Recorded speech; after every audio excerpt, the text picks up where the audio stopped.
What's up guys, welcome back to another episode of Drawing with Chip. This time we have a pretty interesting one.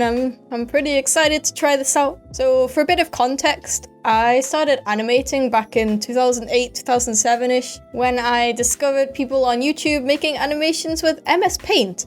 And I was like, I have MS Paint, I can do that. So let's see if I've improved. So here is the first animation I have for you today. This one was made in 2013. And it was for a multi-animator project, which is where a bunch of people volunteer to animate a very small section, about 5 seconds or so. They all get put together into one big multi-animator project. And this was kind of an anything goes sort of thing. They just had to be your own characters. So I kind of just randomly came up with these Absol characters from Pokemon. Overall, I feel like this one is aged pretty well. It doesn't look that bad, but of course, you could always improve. And I'm not going to animate the entire thing because that would just take too long. And I don't want to be spending this entire video on just one animation. So I want to focus on this run cycle part because that sounds like fun. So yeah, it looks okay. It looks pretty good. But there's one big problem that's bothering me a lot. Animals don't run like that. Now obviously Absol is not a real animal, but we want it to feel like one. So that's why we're going to base the way it runs off a real animal. So here, as you can see, the legs kind of go in a 1, 2, 3, 4 sort of order instead of, 2 front legs, then the back legs. So I'm using Adobe Animate CC 2019 because I'm paying for it. That's the only reason. And I like to animate at 30 FPS. That's because my animated videos are animated in 60 FPS. So that the tweening looks very smooth. And when you have frame-by-frame animation in 30 FPS, it's easier to upgrade that to 60 because it just duplicates all of the frames. Whereas if you animate at 24 FPS, which is the standard for animation, it's a little bit harder to convert. So to do my sketches, I use the brush tool, and I usually use a light color like this pink because when I do the line art, it's easier to see. So I'm going to start with just the body. I just want to focus on this initial running animation. So I kind of want to build up the keyframes, the main points of the animation which portray what is happening. So I feel like the next keyframe would be the part where the back legs move up off of the ground.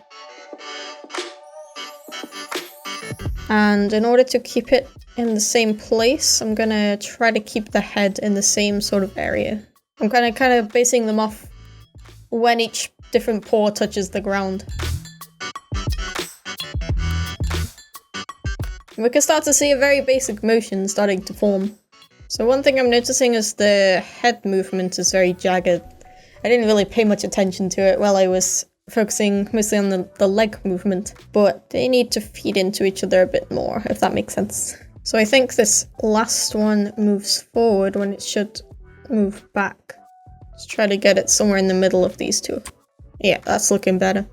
Okay, so now I kind of want to work on the timing, because realistically, he would be in the air for longer. I'm going to try doubling the length of this one.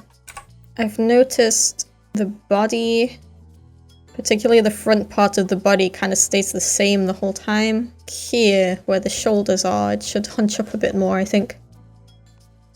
So the body is kind of scrunching and widening, scrunching and widening.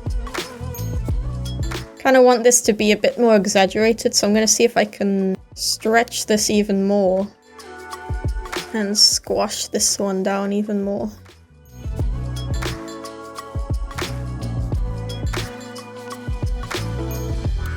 So I think it's starting to look pretty good, but I'm still not super happy with the timing on the part where he's in the air, so I'm going to try adding some more keyframes to this part. And I still want the head to go in kind of a circle motion.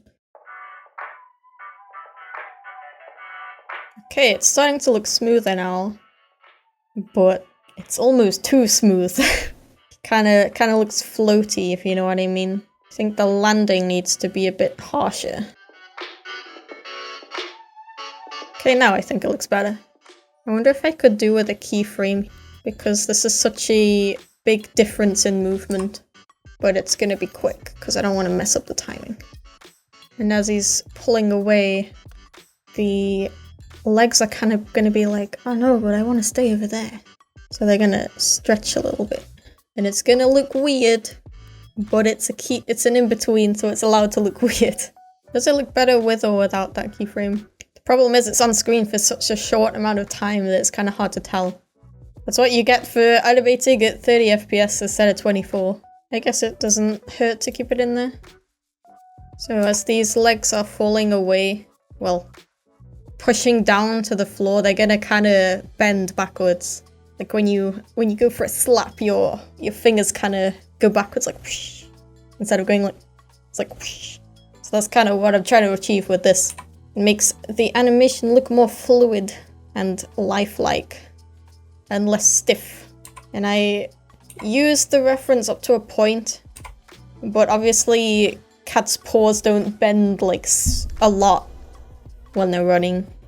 But it's okay to stray away from the reference a little bit because we're making a cartoon, you know, it's not supposed to be ultra realistic.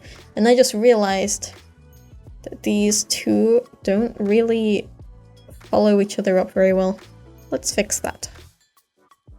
That looks pretty good. I don't know about the shape of this though, it looks a bit weird. I think that's a little bit overboard. Although the behind paw should be going out further than the front paw. Well, now it looks a little bit strange, but I think it makes a bit more sense. The front paw goes first, so it doesn't make sense that the back paw would be out so far yet. So let's make this one a bit more killed in. And now just the back paws are looking a little weird to me. I think it jags backwards a bit too much here. And the movement is also a bit too low compared to the front legs, I think.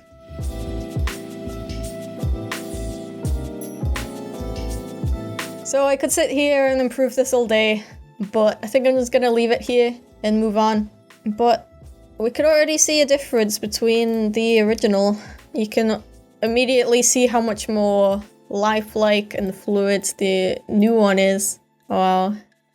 Okay, let's move on to the secondary animation. I'm going to add these in blue just so we can see them a bit better. So I think I'm gonna start with the tail. Now, Absol from Pokemon's tail is pretty firm, I think. But for this, I'm gonna take some artistic liberty and make it a bit more flowing and fluid because I think that'll be more fun. That'll look nicer too. It's a little bit hard to figure out where to start because I don't think there's gonna be like a neutral position that the tail is gonna be in. I think I would just start here because this is where the tail would be pulled along by the jump. So since the tail, our tail at least, is a lot less firm than the body, it's gonna be kind of pulled along by the way the body moves. So it's gonna have a similar sort of motion to the body, but it's gonna be a little bit delayed, if that makes sense. So here the body is starting to go down, but the tail's gonna take a little while to catch up, so it's only gonna go a little bit down.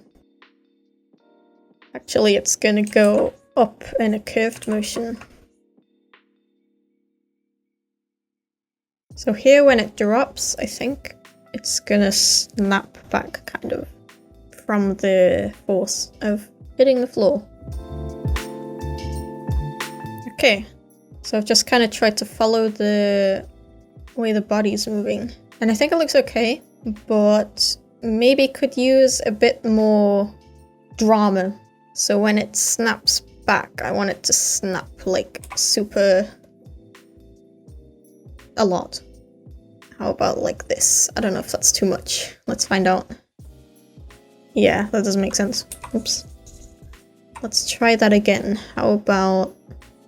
Okay, I think it's a bit too big compared to the other one. And I think the rotation is kind of where I'm having the problem. Let's see if we can maybe make this snap a bit more dramatic. And then fix the sizing issue. Okay, this is looking better.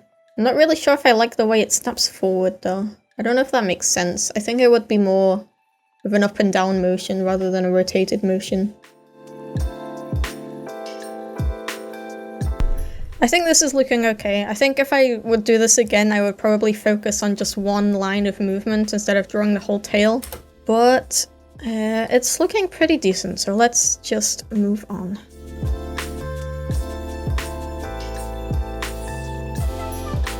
So I basically just did the same thing with the fluffy parts, just kind of trying to follow the movement of the body. So now we can move on to the not so movie parts, which should be easier because they're just gonna stay in the same place all of the time.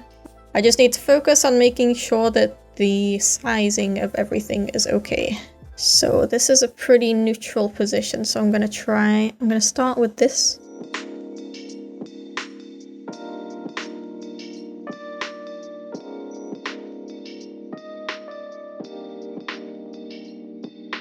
So there we have it. All that's left to do now is line art and colouring. So I'll see you when that's done, I guess.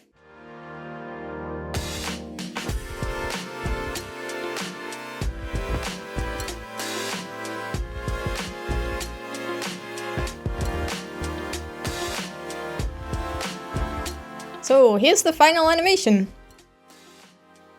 So I hope you enjoyed this. I wanted to do some more animations, but I kind of underestimated how long this would take. I'd love to do some more of these though. I've got some like even older animations that would be really fun to try out. Also, I just wanted to say I'm not a professional animator. I learned everything I know about animation from studying animation, practicing a lot, reading books. So it's pretty likely that I may have made some mistakes while doing this. If so, feel free to let me know. Feel free to give me any ideas how I could have improved this even more. Personally, I think the tail animation could have been a little bit better.